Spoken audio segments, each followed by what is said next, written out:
বাবা, মনোজিতের ব্যাপারটা দেখেছো? কোনটা রে? আরে ওই যে কলকাতা ল কলেজে যেটা ঘটেছে।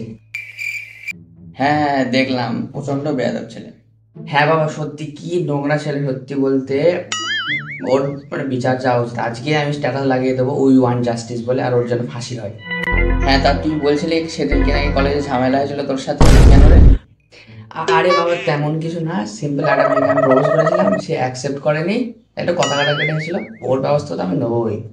এটাই তো, তুই এখনই নিজে উই ওয়ান্ট জাস্টিস বলে স্ট্যাটাস দিবি বলছিলি, আর তুই নিজে এখন ইগোতে পড়ে আছিস আর মেয়েটার ক্ষতি করবি ভাবছিস। প্রতিটা মেয়েকে বোনের মতো দেখা উচিত। আর দেখ, রাগ থেকে ইগো হয়, আর ইগো থেকে এসব কুকর্মের প্রবণতাটা বাড়ে।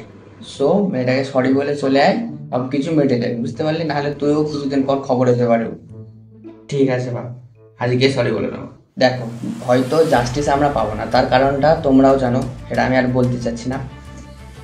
তো জাস্টিস এরকমভাবে পাওয়া যায় না। আগে নিজের মনকে ঠিক রাখতে হবে, নিজের মাথাকে এইসব চিন্তা ভাবনা থেকে দূরে রাখতে হবে, তারপরে সমাজে এসবের প্রবণতা কমবে। তো জাস্টিস নিজের মনের সঙ্গে মাথার সঙ্গে করো।